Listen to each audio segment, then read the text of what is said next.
Today is September 8th, 2019, and it is 2:41 p.m. Waking up this morning, I saw my mother in a wedding dress, looking like she was in the back of a limo in front of the church. So, as if my mother was getting married. And then I went to my Facebook, and it was a memory from 4 years ago about my mom and me, and about her being passed on. And it's a picture that I put up 4 years ago to represent us, because it came to me as our power animals, the white tiger and the owl, and we were both wearing wedding veils. And it was really interesting synchronicity there, so I knew something was up. And then I felt encouraged to do a reading, because I've been feeling like something's coming and I have no idea what it is. Although it's true, the second movie I'm in is coming out Friday the 13th, very shortly this week. And I've been dealing with the director and getting an interview together and concerning myself about videos and doing the presentation as good as possible. Okay, so I found out recently that the HATMAN, my second film, is coming out. And while I was taking notes on how to approach a video about it and that kind of thing, like an announcement, I heard, well, I didn't really hear it. I think it was more just an intuitive thought of, I'm going to make you famous, bitch. And I didn't understand if that was me talking to the shadow or the shadow talking to me. But it is something Freddy Krueger would say, because I think he said it. I'm going to put you on TV, when he bashed that woman's head through the TV.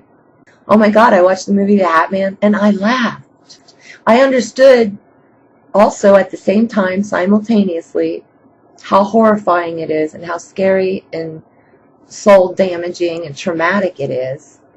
But my natural reaction was to laugh. I've been out of the brimstone so long. I've been away from it for so long. I don't know what reaction that is. I don't know what causes the laughter. But it's like, I know a joke and I can hear the punchline, but there's no form to it, so I can't express it. But I know it's hilarious. And then that's like demented, because the Shadow Man is the scariest thing that ever happens to people. I'm lighthearted about it. I'm so lighthearted about it. But I know what it's like, and you have no control, and you're not lighthearted at all. It is pure demonic force. The creator of the HATMAN documentary captured the mood of the shadow so well.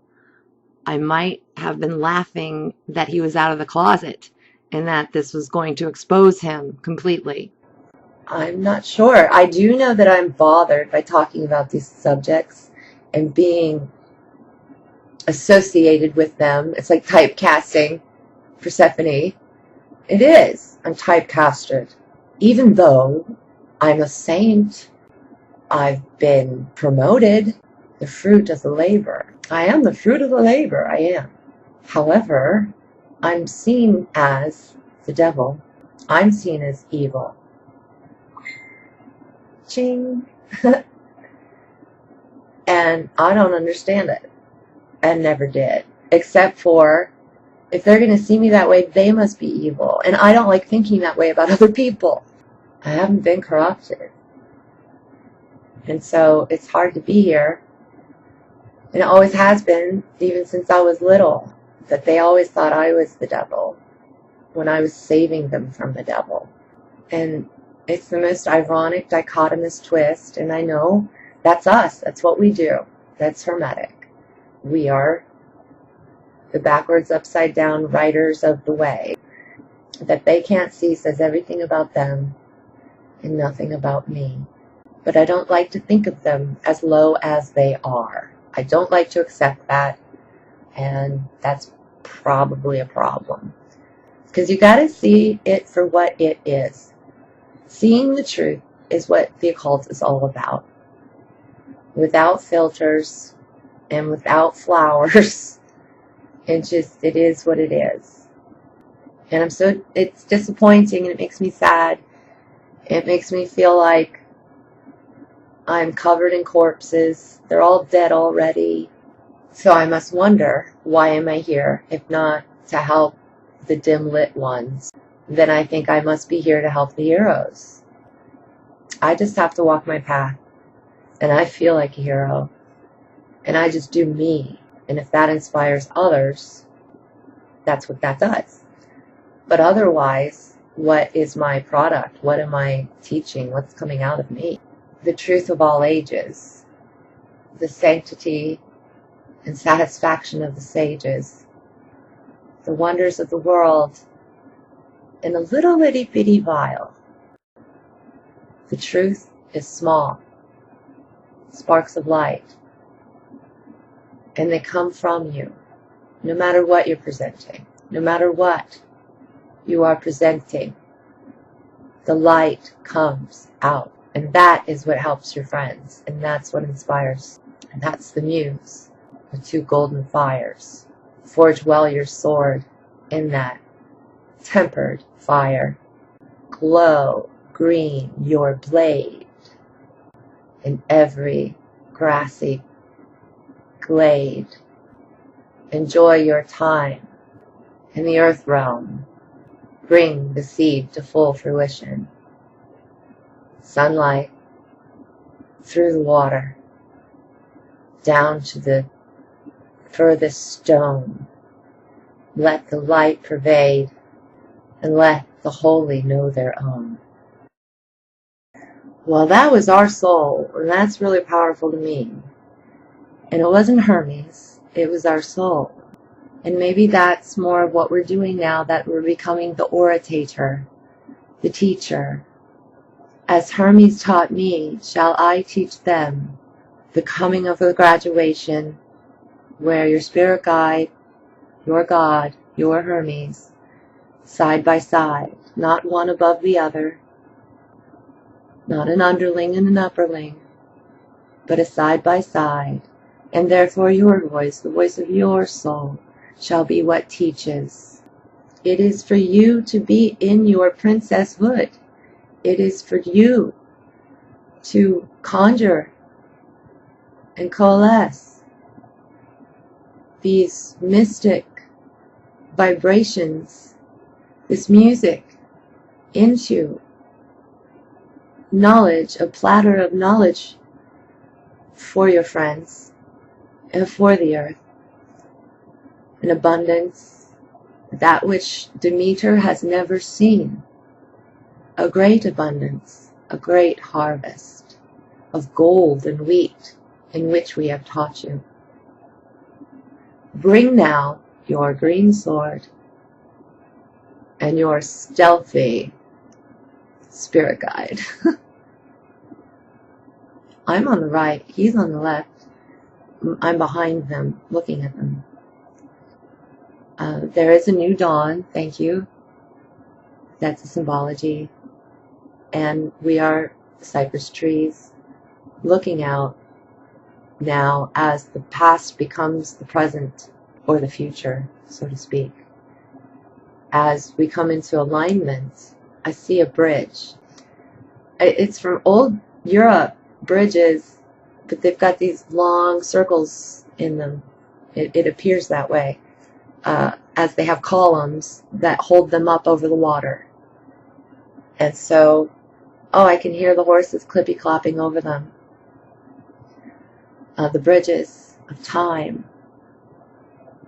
I see a white horse drawing a carriage, but there's another horse and I don't see it.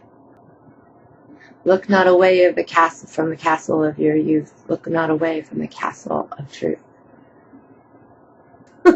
Now you know I've been programmed to see Dracula's castle. Okay, that's not it.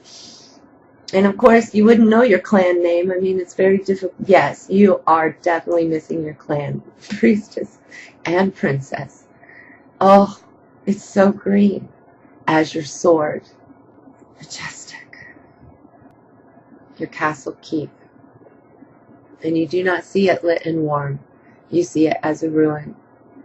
As time catches with everything. Do you understand the bridge? And you understand it leads to the castle of your clan. and you understand that you are the princess. And the well opened that day for the priestess and the Fay. And I feel my root chakra expanding as if it were the stone well deep in the cave.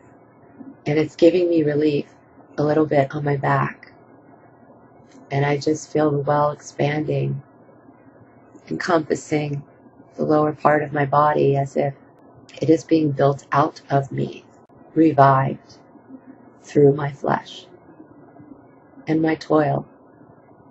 Wells are gateways. You can talk to ancestors, you can talk to the dead, you can talk to the sages, the mystics. So just as the well is in your head. Indeed, Merlin, indeed. Morgan Le Fay, the fairy, the maiden, the true star of Egypt. Ostara, my eastern star sister. The rabbit, the rabbit, the rabbit.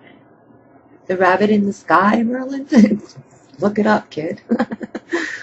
The rabbit, the hare, in the sky, and the stars.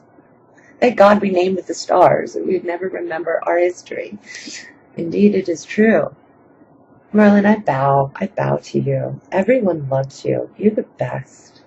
Yes, well, they don't listen to me. And he puts his staff down 3 times. There's a crystal on the top of it. And there's wow, not just a third eye. His third eye is a crystal ball. He's like, upgrades. And he shows me there's a purple flame on a throne in his third eye. It's in the mountains, up high, where only the wind blows. That's it, man. Only the wind blows there. And so you can't reach it physically. Only this way, through my eye, he says. Only through my eye can you see and experience and be accepted by or put in. See, he wants to put this helmet on my head. Put in service. The helmet looks like a Roman Mohawk helmet, the red ones. And he wants to put it on my head. And it's from the flame itself. And he says the meaning is the colors, the gold. And it's kind of like brass. It's not very beautiful, brilliant gold like I've seen. This is like a more brass helmet. Darker brown, not as pretty. And then, of course, what did they use? Horsehair for the mohawk? I don't know, but that's what that looks like. And, of course, now I'm holding a staff. And I feel like I'm dressed like a Roman guard. And the flame comes upon. Oh, I see. Interesting. Merlin is always interesting, if nothing else. The flame comes upon my armor at my heart chakra, and it begins to turn the armor white, steel, as if it's a liquid being poured over it to clean it or something, but it's transmuting it actually is what's happening.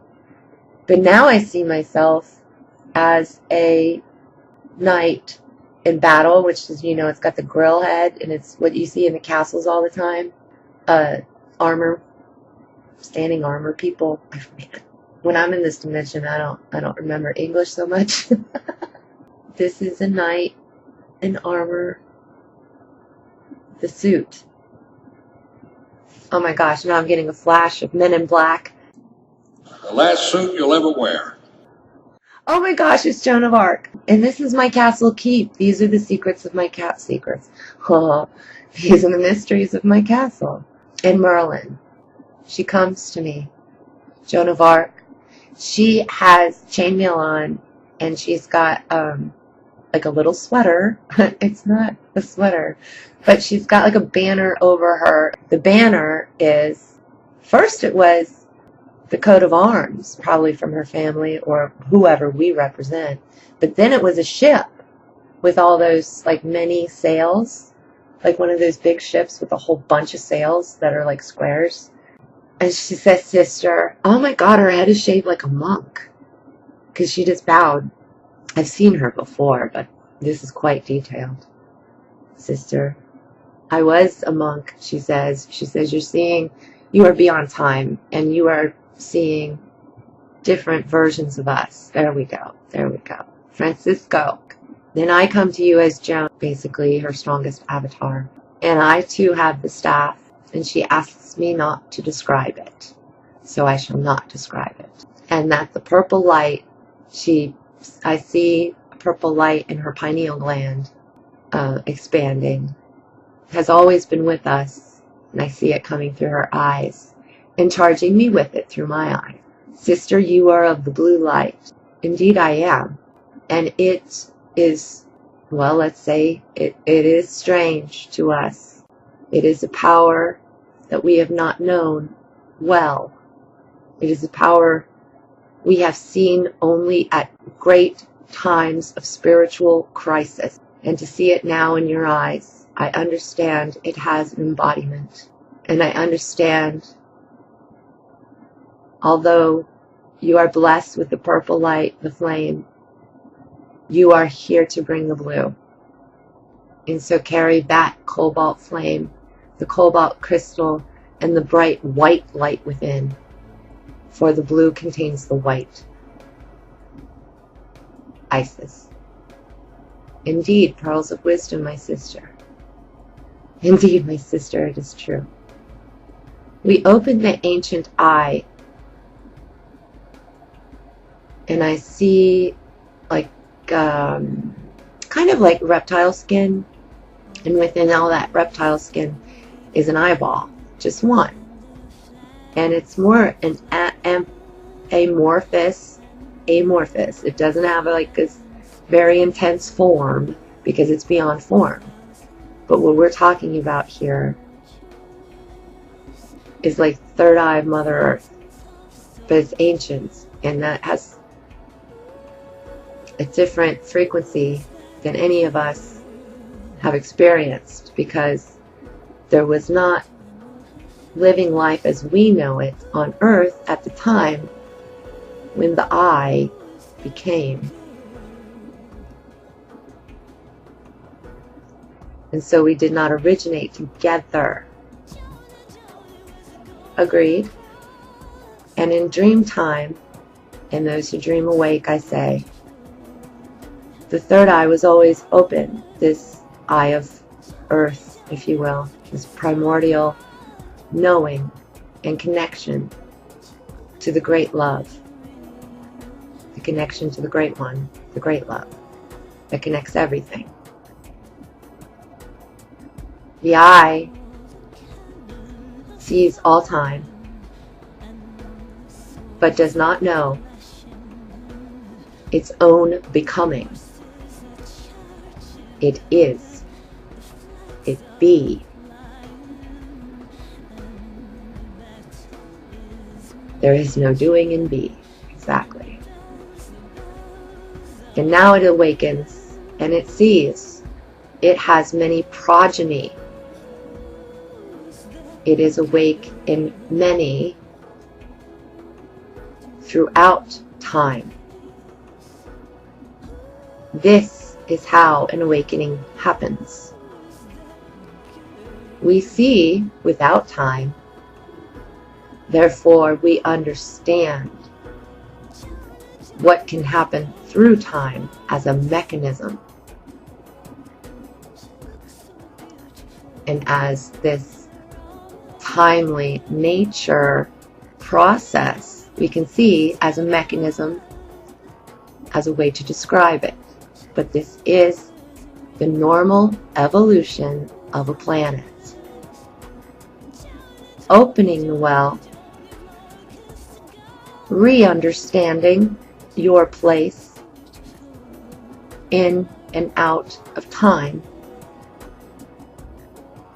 reconnecting with the purple light, the flame of humanity, and through the natural process of awakening, the blue light, which contains the pearl, the white light, will be utilized in a very similar manner. We all see the purple light as a blessing, not a curse, although we suffer. As you see, everyone knows the Joan of Arc story. I'm not sure how many people have really felt it with their heart as if they were her. I really went through it with her, to imagine her struggling in those times of silence, to imagine her deal with God, to really know that God is talking to you, so much so that you would rule an army as a woman. These are not missions for the weak, I agree. But we are telling you, what you have is unique. Don't get lost in the minutiae of the competition on your earth. Understand that your mission is sacred and golden, and thy will be done on earth as it is in heaven. And no worries, for we are sisters of the cloth and of the glove. And we understand the egg and the seed. And we are kin. And she grabs my forehead and she puts it to hers. And never forget, no matter how unique you may be, we are kin. And I love you, sister. We are all one. Here on earth, as it is in heaven, beyond time. I hug you this day, I embrace you with my full self, my full soul. She holds me and she touches my spine. And you are the white tiger. You are the one who has been called. And we embrace you, all that you are. Your pain, your suffering, all that you have done in the name of love. And we're sending a boat, and we're coming to get you. I understand I'm getting a blessing, and I see shapes and lines coming together. It's an energetic blessing, it's beyond form. The dragon. Riding the golden dragon throughout history. Reclaiming all parts of me. The soul of the one of the soul. No pretenders here be. Only golden progeny. Open the gate and let them be free. It is time for the fairies to come back, reclaim their mortal vessels, and rechild yourselves. Rechild yourselves. Become innocent once again, and the darkness cannot win. I grab Joan, and I hear all her clanking chainmail and all the accoutrements she has on her body as I grab her. Oh, she's thin, honey. You need to eat. And I love her, and I thank her. And I smell the place. Oh my gosh. Things smelled different back then. It's very musty. I thank her. So never separate, never alone. Now get your armor on, and let's go. So I think what I learned today is I am my own spirit guide in that way. Yeah, okay, I can't stop rhyming. It's a state of consciousness. If I could bottle that and give it to poets and rap stars, that'd be really cool. But it is a state of consciousness that we get rhyming in, and that was fun. And the whole time I was doing this meditation, if you want to call it that, I was thinking of you, my audience, and I was thinking, wouldn't it be delightful to share this with them? Because I am the occult priestess. I'm pretty veiled. I don't share my deeper emotional stuff. And this is very personal, man. And I don't know what your opinion might be about it. I was thinking of you while I did this, and that's why I explained things a little bit deeper and I said a little bit more, because I usually just grok a bunch at once. But I picked it apart and let the vision be slower. Not just slower, but I tried to hit every beat and explain it thoroughly so that maybe you could follow along. And maybe others could realize that they're having this kind of communication as well. And maybe they're hiding like I've been. Thank you for listening. May your days be sacred and your nights sacrosanct.